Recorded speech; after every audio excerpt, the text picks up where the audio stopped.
octobre. Parce que notre vocation est d'être au plus proche de vous, France 3 bouscule ses programmes et donne exceptionnellement la priorité à un événement de votre région.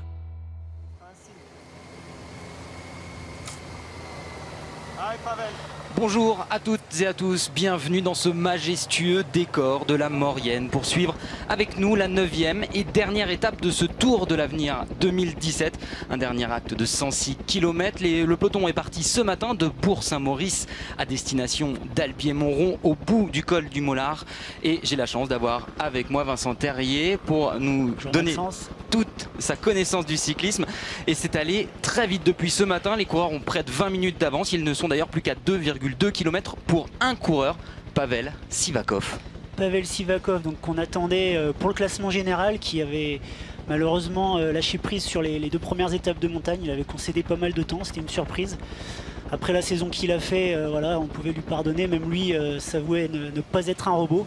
Mais l'esprit du guerrier, l'esprit du champion a pris l'ascendant sur cette dernière étape et il a tenté un coup de très loin. Ouais, Pavel Sivakov, le revanchard qui voulait briller sur ce Tour de l'Avenir, lui le vainqueur de la Ronde de l'Isère cette année, du Baby Giro et du Tour du Val d'Aoste, un triplé qui était inédit et il a réussi à décrocher tout le monde, même le maillot jaune, Bernal. Voilà, donc en fait, il y a une échappée qui est partie très tôt dans le col de la Madeleine, qui était la difficulté principale du jour.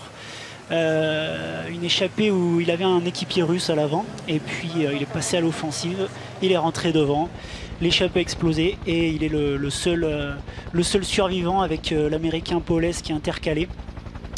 Et le peloton derrière a littéralement explosé sous l'impulsion des Colombiens.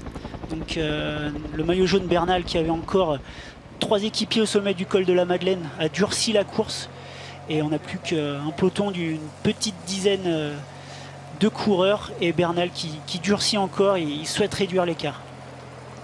Egan Bernal, le maillot jaune qui ne craint pas la victoire de Pavel Sivakov, qui est à plus de 26 minutes, il me semble. 23 minutes, oui, classement général.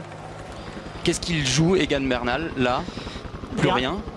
Bernal, il a plusieurs classements sur les épaules. Il a le classement de la montagne et voilà, c'est important pour lui de revenir au moins sur l'américain Paules qui pourrait lui reprendre des points précieux pour la montagne. Donc voilà, il a décidé de rien lâcher. Bernal, il a déjà les 2 victoires des étapes de montagne. Il a le maillot jaune, il a le classement de la montagne. Donc par délégation, son maillot à poids est sur les épaules de l'anglais Knox. Mais c'est bien lui le leader du classement. Donc il souhaite certainement sauver ça et puis montrer vraiment qu'il est le coureur de ce Tour de l'Avenir.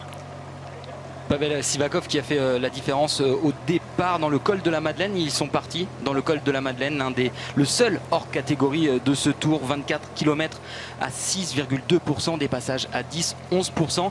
Ça montre la classe du grimpeur Pavel Sivakov quand même.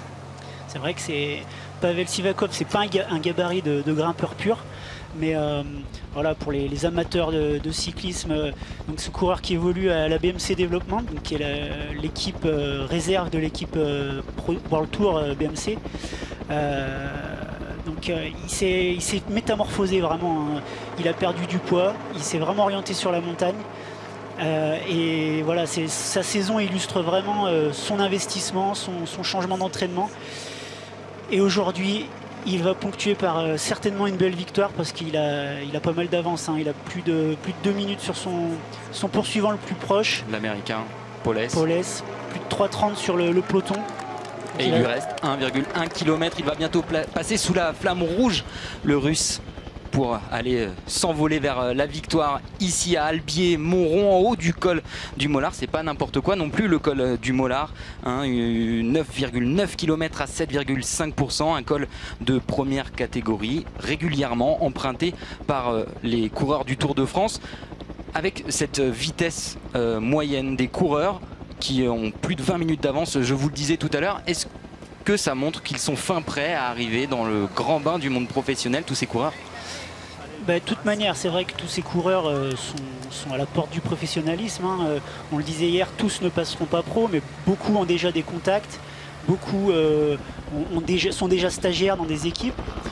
Des coureurs comme Pavel Sivakov évoluent déjà au plus haut niveau et a déjà des contacts avec plusieurs équipes. Donc voilà, son avenir est déjà assuré pour les prochaines années. Après, c'est vrai que la course a été vraiment décantée très tôt parce que le seul moyen de déloger Bernal était vraiment de lancer une offensive de bonheur.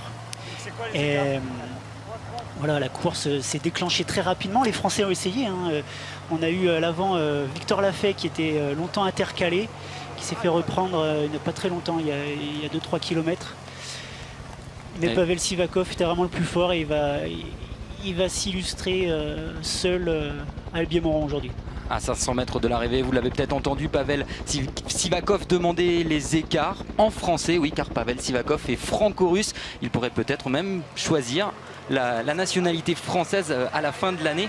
Et ça tombe bien, puisque ce col du Mollard, qui a été grimpé à 3 reprises par les coureurs du Tour de France, eh bien, c'est un col qui réussit aux Français deux fois.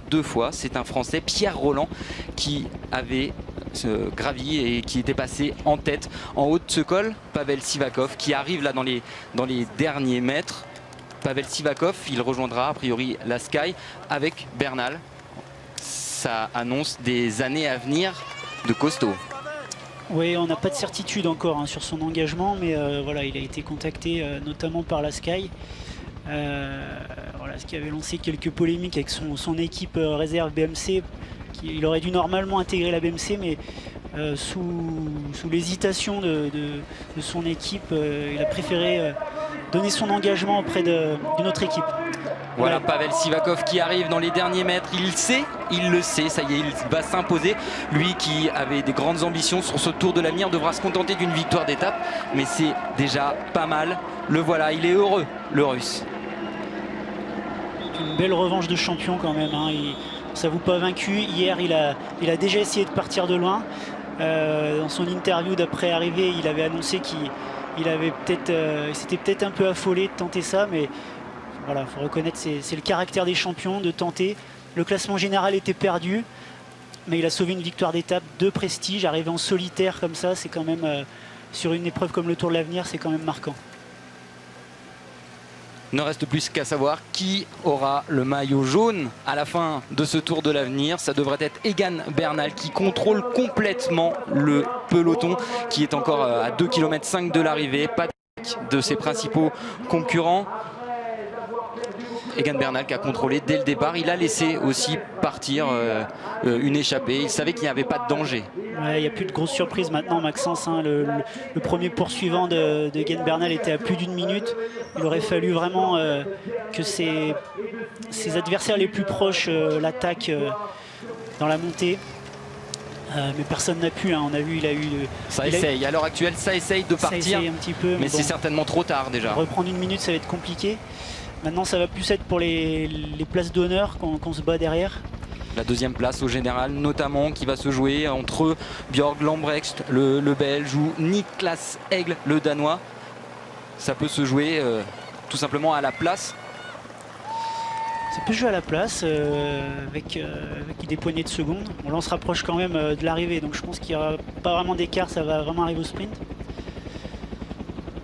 On parle souvent de Bernal, Maxence, mais on peut quand même souligner le travail de l'équipe de Colombie complète, parce que voilà, ils ont dominé ce Tour de l'Avenir depuis le début de semaine avec leurs sprinters. 3 victoires d'étape au total pour les Colombiens.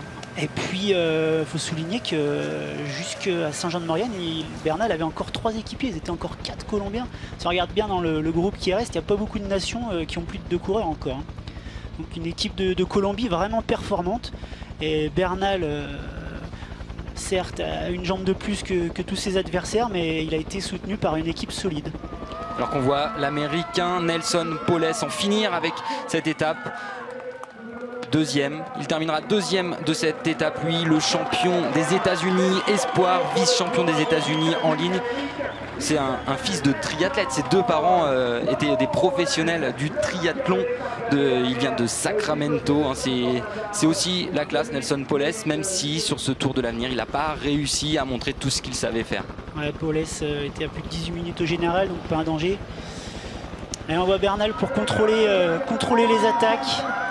C'est lui-même qui prend les devants. et montrer que c'est lui le patron indéniable sur ce Tour de l'Avenir. Il va s'offrir une 3e place sur cette dernière étape et un maillot jaune. C'est tout simplement la grande classe Egan Bernal. Il termine 4e, il se fait avoir sur la ligne par... Et les Australiens étaient 3 aussi, on voit encore, mais ils n'ont pas su profiter de leur surnombre. Voilà, grand champion que ce Bernal, hein, vraiment domination impressionnante. Il a montré jusqu'à la fin que c'était lui le patron. Il a su imposer un rythme d'enfer, écurer ses adversaires. Indéniablement, on le reverra celui-là sur le Tour de France certainement. En tout cas, on le reverra dans le peloton professionnel. Qu'est-ce qui lui manque aujourd'hui pour faire partie des meilleurs au monde chez les grands? Ses qualités sont indéniablement la montagne, mais on a vu sur le début de semaine, sur les étapes au sprint, qu'il ne laissait pas grand-chose au hasard. Il était toujours placé dans le classement. Il allait chercher des petits accessites pour ne pas concéder de temps. Il faut savoir que les arrivées au sprint, tout peut arriver, hein. On peut concéder du temps dans des cassures. On peut se faire prendre dans des chutes. Donc il a su vraiment se placer et construire sa victoire dès les premières étapes au sprint. Voilà, la montagne, c'est sûr que c'est un élément important. Donc certainement qu'on le reverra chez les grands. Ensuite, voilà, voir quelles seront ses qualités sur des épreuves spécifiques comme le contre-la-montre ou des épreuves plus classiques. Mais il s'orientera certainement vers des courses montagneuses et par étapes. Ouais, Egan Bernal, le Colombien, qui offre à la Colombie sa 6e victoire sur le Tour de l'Avenir. On se souvient de Nairo Quintana en 2010, Esteban Chavez en 2011 ou Miguel André Lopez en 2014. Il faut maintenant ajouter Egan Bernal en 2017, mais ça avait été annoncé par l'un des plus connaisseurs du cyclisme colombien, Héctor Urrego, un journaliste qui les a tous vus gagner, qui les a tous vus grandir et qui avait dit que la Colombie serait le favori. Comment est-ce qu'on explique que la Colombie arrive comme ça tous les 2-3 ans à sortir un énorme champion? Ils ont un vivier important et puis ils ont la chance d'avoir des plateaux en altitude qui fait que les coureurs peuvent vraiment s'entraîner dans les conditions montagneuses, s'acclimater à l'altitude, bénéficier d'entraînements en montagne très difficiles avec des ascensions qui sont très longues, qui peuvent faire plus de 30 km d'ascension. Et c'est un sérieux avantage. Alors qu'on voit un coureur allemand en finir le peloton, tous les coureurs ont eu du mal certainement sur le col de la Madeleine où il y avait déjà eu des grosses cassures et des grosses faiblesses pour certains, notamment les sprinteurs qui vont arriver eux dans les 10, 15, 20 minutes qui suivent. Oui, c'est sûr que arriver jusqu'à la fin de ce Tour de l'Avenir sur cette dernière étape, je pense que les coureurs aimeraient être classés, donc il faut encore arriver dans les délais. C'est vrai que très rapidement dans le col de la Madeleine, un petit peloton d'une cinquantaine s'était déjà détaché, donc il y a eu du ménage vraiment rapidement dans cette course. Le col de la Madeleine qui était le sommet qui était simplement au bout de 58 km, donc voilà. Au bout d'une soixantaine de kilomètres de course, on avait déjà la moitié des coureurs en course pour les délais. Un mot sur cette équipe de France qui n'a pas réussi à remporter d'étape sur ce Tour de l'Avenir, qui était la tenante du titre grâce à David Gaudu qui s'était imposé l'année dernière. L'équipe de France, qu'est-ce qui lui a manqué? Peut-être des forces, peut-être un patron? Certainement qu'il manquait un vrai leader capable de faire monter les troupes à son avantage. On avait des coureurs comme Victor Lafay, le champion de France Espoir, ou Aurélien Paré-Peintre, qui en montagne auraient pu profiter de leur qualité. Mais voilà, ils étaient à un niveau moindre par rapport au leader du jour. Et ils ont choisi une course offensive, donc forcément ça peut payer, ça peut être bénéfique comme pour Sivakov, mais au cas contraire ça peut coûter cher. Justement, Pavel Sivakov, on va l'écouter, on va l'entendre là, il est au micro de nos consultants. Attends, on va y aller. Oui.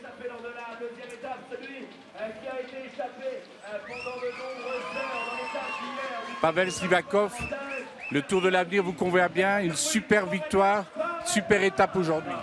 Ouais, c'est sûr, je suis vraiment content. J'étais vraiment passé à travers du Tour de l'Avenir. J'étais venu quand même avec un statut de favori pour le classement général. Mais je sais pas ce que j'ai eu, j'ai vraiment eu 2 jours sans. J'ai tenté hier pour essayer de rattraper, partir dans l'échappée, mais les Colombiens m'ont pas laissé faire. Du coup, j'ai fini l'étape assez tranquillement dans le groupe Eto.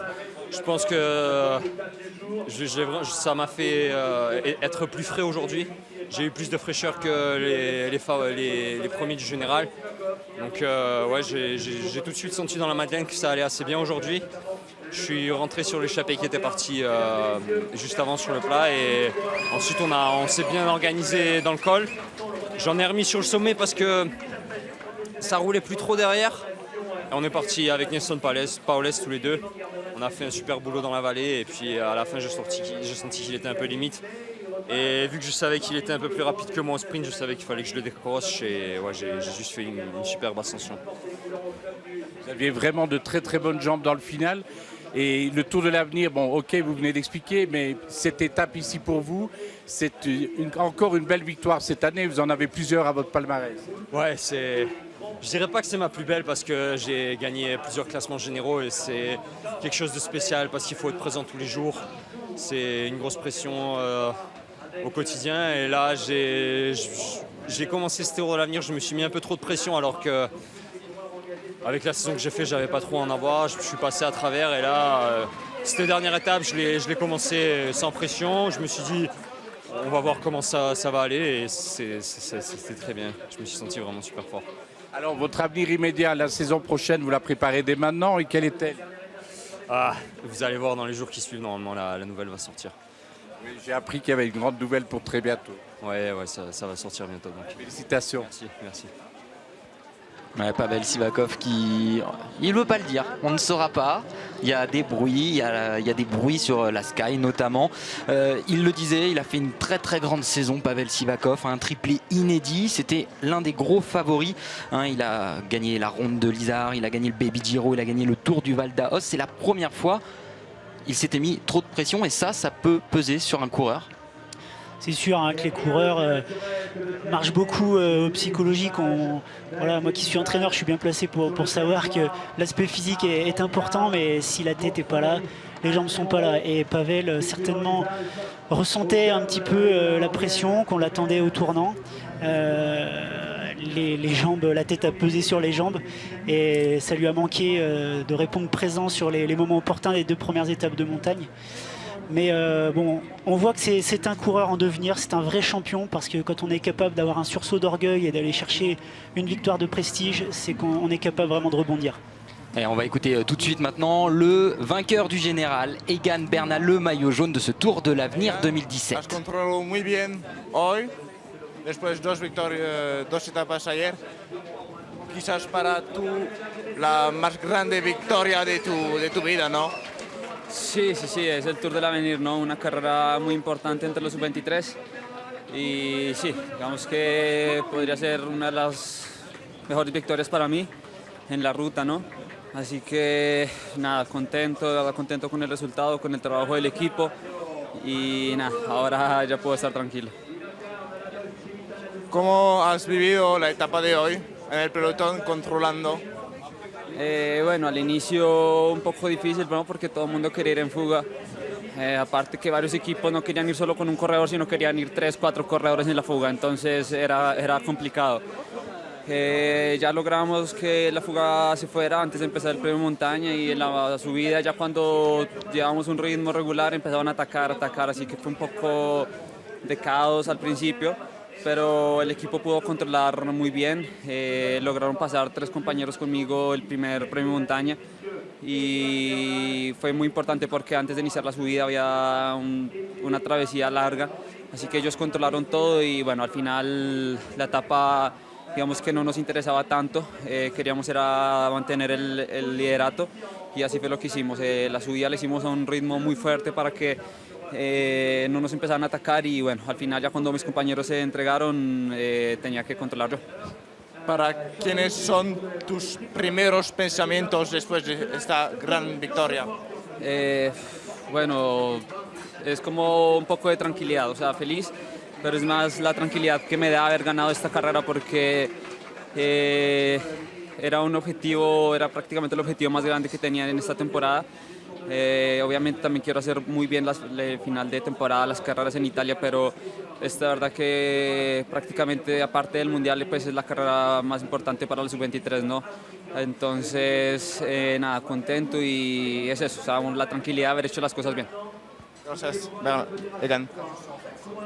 C'est forcément la plus grande course pour les espoirs après le mondial, donc c'est un grand honneur de l'avoir remporté. Aujourd'hui, on a contrôlé avec mon équipe, ils ont fait encore un super boulot. On a contrôlé la course, on a laissé partir une échappée qui n'était pas très dangereuse au général, puis on a contrôlé, mes équipiers ont été là pour moi dans les deux montées. Et je tiens encore bien sûr à les remercier. Je suis très satisfait de cette victoire donc, sur le Tour de l'Avenir 2017 qui est pour moi donc la course pour les espoirs la plus grande après ou en équivalence avec les championnats du monde. Je tiens à remercier bien sûr tous mes proches, mes équipiers et tout le staff qui m'a accompagné sur ce grand objectif de la saison qui était pour moi le Tour de l'Avenir. Interview de Valentin Madouas. Eh ben on va enchaîner après Egan Bernal. Valentin Madouas, le français. Le français.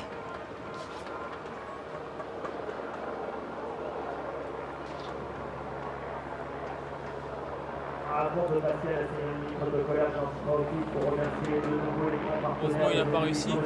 Ça reste une journée quand même positive, même s'il n'y a pas forcément de résultat à la clé. Voilà, on a tout donné, on n'a pas de regret là-dessus. On vous a beaucoup vu sur ce Tour l'Avenir, vous avez beaucoup donné. C'était un beau tour pour vous? Non, voilà, c'était pas tout pour moi. On était voilà, trois coureurs protégés dans l'équipe. Voilà, ça a été à nous de montrer voilà, ce qu'on savait faire en montagne et donner le maximum. Et, voilà, et essayer de dynamiser la course, c'était notre but en essayant d'avoir une victoire. Mais bon, malheureusement, on n'a pas réussi à l'avoir. C'était comme ça. C'était un très beau Tour de l'Avenir au total. Vous avez aimé ces étapes? Oui, bien sûr, on a aimé les étapes. Voilà, c'était des belles étapes, même si voilà, on aurait préféré peut-être avoir une petite arrivée en descente ou même dans de la vallée. Mais bon, voilà, c'est comme ça. Une grande saison à la FDJ l'année prochaine? Ouais, voilà, on va essayer de faire une grande saison. Ça va être l'objectif. Et puis voilà, d'essayer de montrer vraiment le maillot et de tout donner pour les leaders de l'équipe. Félicitations encore. Merci. Et oui, Valentin Madouas qui rejoindra la FDJ l'an prochain. Lui, le coureur de 21 ans, champion de France amateur 2016. On l'a vu à l'attaque. On a également vu Victor Lafay, Aurélien Paré-Peintre. Cette équipe de France, même si elle n'a pas remporté d'étape, elle a montré des belles choses et des promesses. Oui, il n'y a pas de complexe à avoir. Hein. On fait avec nos armes. Et l'année dernière, c'est vrai qu'on avait un grand David Gaudu qui avait montré ses capacités en montagne déjà tout au long de la saison, notamment sur la Coupe du Monde en Tchéquie. Cette année, il manquait un vrai grimpeur capable de rivaliser dans les tout meilleurs. Mais chacun a essayé. On ne l'a pas vu forcément à l'image, hein, mais les Français ont essayé tous les jours dans la montagne. Encore aujourd'hui, Victor Lafay était présent à l'avant. Il lui en a manqué un petit peu dans le final. C'est vrai que le classement général était plus une priorité. Les Français auraient plutôt misé sur une victoire d'étape. Mais il faut de la réussite et il ne faut pas tomber sur un Sivakov revanchard comme on avait aujourd'hui. Ou un Egan Bernal qui contrôle. Egan Bernal, lui, le vététiste de formation qui a montré toutes ses qualités sur route. On ne sait pas où ira Pavel Sivakov qu'on voit sur les images, mais on sait où ira Egan Bernal. Il ira avec Christopher Froome à la Sky. C'est un maillot jaune.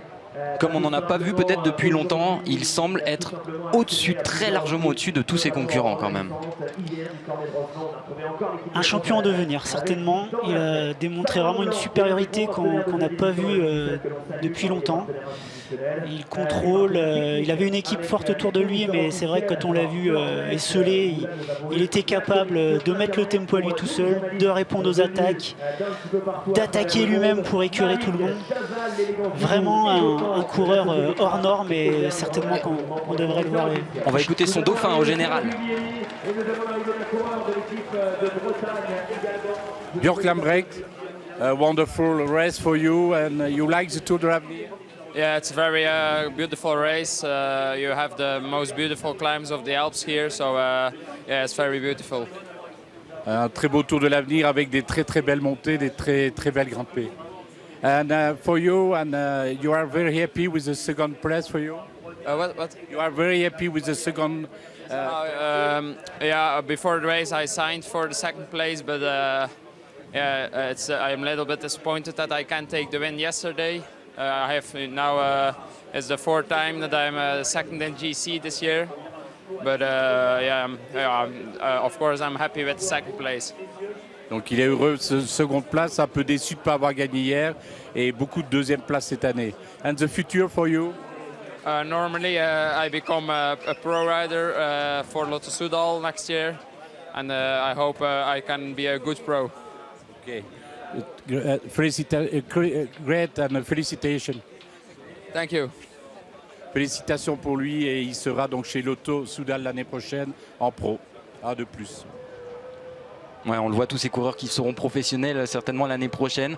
Ça montre que le Tour de l'Avenir, c'est vraiment un tour pour les jeunes pour se faire repérer et même pour briller une fois qu'on est repéré. C'est le Tour de France des espoirs. Les coureurs veulent s'illustrer sur ce tour qui est représentatif vraiment d'un niveau international et voilà, une course sur 10 jours avec des profils différents et puis des arrivées en sommet, on n'en a pas beaucoup et ça démontre des qualités de coureurs par étape que les managers d'équipes professionnelles se réjouissent à retrouver.